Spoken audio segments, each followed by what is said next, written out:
Good YouTube, Quinn Wade coming to y'all with that instant basketball analysis a playground on YouTube, exclusively on there forever. And we're gonna talk about how the Milwaukee Bucks had Giannis get blocked by Alexandre Sarr. Then he missed a jumper over Sarr, I believe. And then they lose because CJ McCollum hits a mid-range pull-up jumper to win 114 to 113. The Bucks are 14-20 and 8-9 at home. They was at home in this game, and they really needed it to get closer to 500. But they lost to the 8-24 now Washington Wizards, who are also 4-13 on the road. The Bucks won the first quarter 32-30. The Wizards won the second quarter 35-30. Going into halftime, the Wizards had the lead, and then the Bucks won the third quarter 26-21, but lost the fourth 28-25. Let's talk about the Wizards. Chris Middleton came back to Milwaukee in this game, but he laid an egg. 23 minutes, no points. He went 0-6 from the field. He also did have 3 rebounds, 6 assists with no turnovers. That was really good. If he wasn't scoring, he was trying to find his teammates when he had the ball, and it worked to basically perfection. 1 block, 5 personal fouls. He almost fouled out of this one. Slower, harder to guard for that reason. He was a -7 in plus minus. Still a solid game. Alexandre Sarr, the hero of the game, because he got that block on Giannis and got a stop on Giannis. 28 minutes, 20 points. He had 11 rebounds. You want to see him continue to do this as he continues to develop in his NBA career. He's showing you that he's capable. We knew he was capable of it. We just had to see him actually put it to fruition. And it's looking like he's going to be able to do it next year if he doesn't do it by the end of this one. 7-15 shooting from the field, 1-2 from 3, 5-6 from the free throw line, 2 assists, 2 turnovers, 4 blocks. That was really good in this one. He's been known for his defense and his block shotting ability, and he did a great job tonight. He also had 4 offensive rebounds, 2 personal fouls, and was a -5 in plus minus. CJ McCollum, 32 minutes. He had 18 points. He also went 17-15, and he hit the big shot in the game that gave them the lead. He was 3-6 from 3 and 1-2 from the free throw line. He had 4 rebounds, 4 assists, 1 turnover, 1 offensive rebound, no personal fouls, and was a -13 in plus minus. Bilal Coulibaly, he also got in double figures with 10. He played 25 minutes. He went 2 of 8 from the field.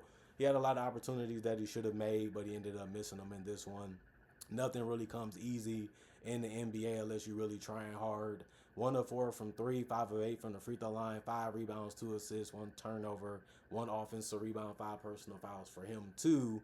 And he did finish as a +4 and plus minus. Everybody in the starting lineup got a rebounder or more for the Wizards, and an assist or more than Trey Johnson, the guy that everybody want to see more of. 28 minutes, 14 points, 5 of 13 from the field. He was slanging those threes and went 4 of 7 from 3. That was efficient and great to see. He also had 2 rebounds, 2 assists, 1 turnover, 1 offensive rebound, 1 personal foul, and -5 and plus minus. Marvin Bagley, 20 minutes, 9 points, 4 of 6 from the field, 0 of 1 from 3, 1 of 1 from the free throw line, 3 rebounds, 4 assists, 1 turnover, 2 steals, 2 personal fouls, a +6 in plus minus. He was getting deep in that paint and was doing a good job of finishing, even though it was a little crowded sometimes. And then Justin, he was getting buckets. He played 33 minutes. That was the most off the bench. He had 12 points. He was 5 of 9 from the field, 1 of 3 from the three-point line, 1 of 2 from the free throw line.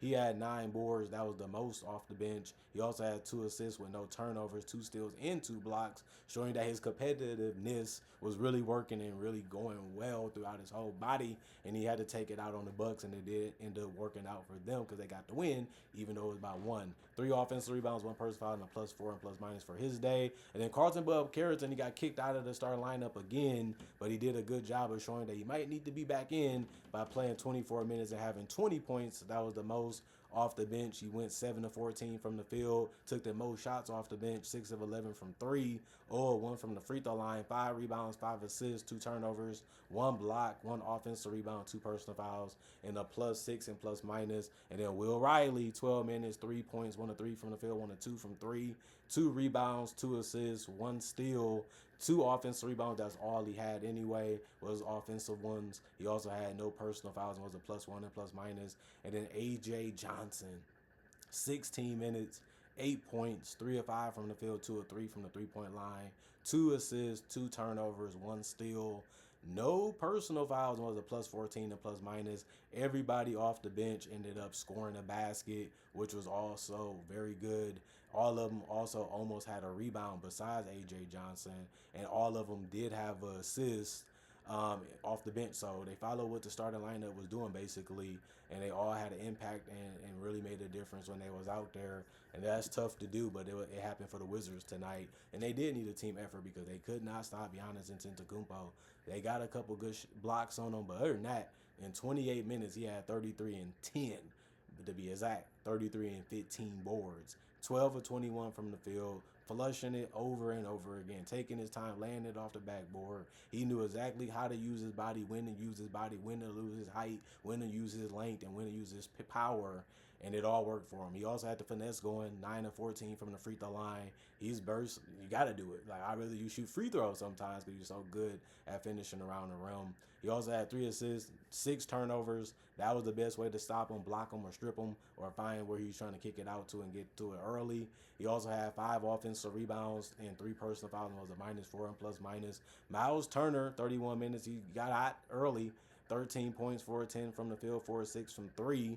1 or 2 from the free throw line, 7 boards, 2 assists, 2 steals, 5 blocks. That's what you need to see more of from Miles Turner. But he was able to do it tonight, and you just want to see a lot more of it.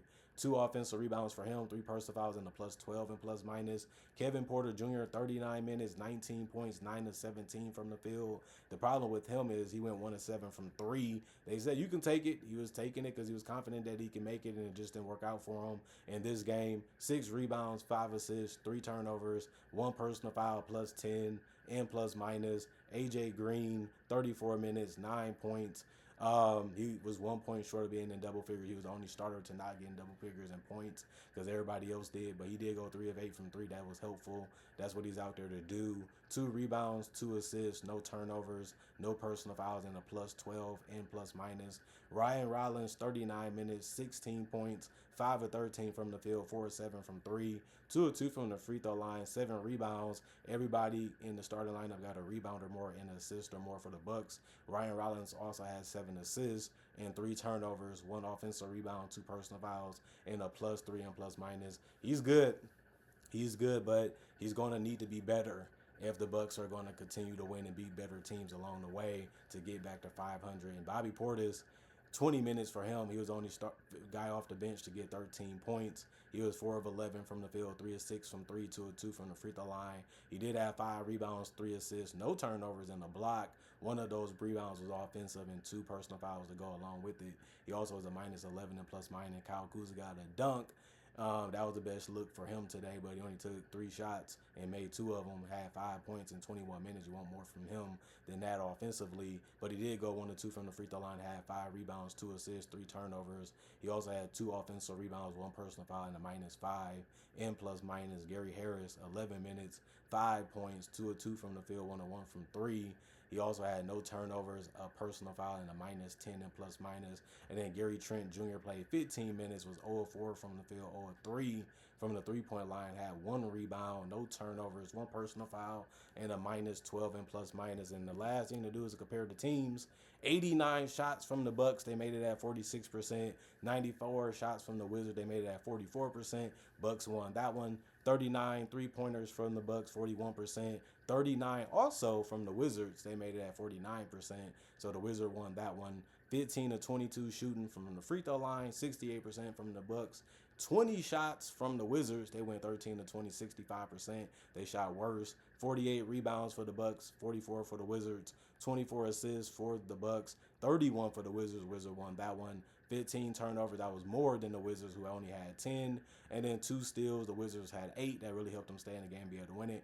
And then 6 blocks for the Bucks. The Wizards also had 8 there. And like I said, Giannis got blocked on crucial plays, and he also missed a shot that was tough. You'd rather him shoot a jump shot than a layup or a dunk, and that's what the Wizards was able to get him to do, and then ended up working out for him. 11 offensive rebounds and 13 for the Wizards, and then 37 defensive rebounds for the Bucks and 31 for the Wizards.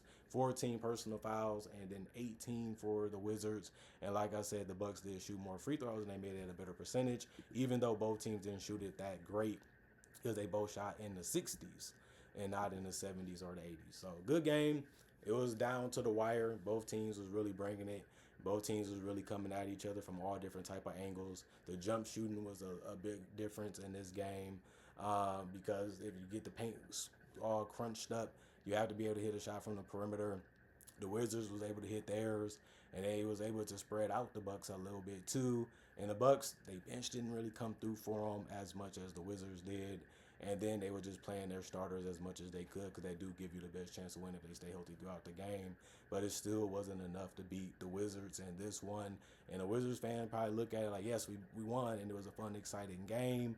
And then the Bucks fans, since they played in Milwaukee, got to be disappointed because they probably was going there to know the Bucks was going to win and wanting to see Giannis dominate the game and see his teammates thrive off him and play their game too. But they did all of that, but they didn't get the win by the end of the game. That sucks, especially because it was against the Wizards. They've been losing against basically everybody, but that's why you play the game to see what happens. And it ended up working out for the Wizards, and it didn't work out so much for the Bucks. Comment, like, subscribe, share, hit the notification bell to get the analysis when it first come out. I also do conversation videos just like this, but about other NBA and basketball topics. I also do breakdowns of real footage of legends, current legends, rookies, and also future stars, and mock draft and draft coverage too. Also, do try to tell y'all I got over 4,000 plus videos already on my channel that you can watch right now and enjoy, and it's all for free. And on top of that, I'll try to make videos every single day throughout the day to give y'all something to watch and look forward to when it comes to basketball and NBA content. Other than that, thanks for checking out the channel. Thanks for watching. Thanks for the love. Thanks for the support. Thanks for continuing to come back and staying loyal to the channel and getting to it whenever you can. Other than that, y'all stay blessed up. Y'all stay good. Peace. Happy New Year. Hope y'all have a blessed day. Spend some time with your friends, your family. Have some fun. Enjoy your time off work. And just continue to grind when the new year starts. And hopefully I ended this year as good as I started it at the beginning of the year. And like I said, I made a lot of videos this year, and I made a lot of videos in December, a lot of videos in November, because I know y'all want it. I know y'all want to see it. I know y'all enjoy it. And that's why I continue to go as hard as I can, because I love making them. Y'all love watching them. That's a 50-50 thing that goes on. And since it's still going on strong, why not just continue to do it? Because if that's what y'all want to see and I enjoy it, it makes sense to continue to do it. So Happy New Year. Thank y'all for being fans. Thank y'all for being supporters. Thank y'all for being grinders with me. And I'll see y'all into the new year, hopefully. And if I do, more content coming for the rest of that year, as long as I see it. Peace.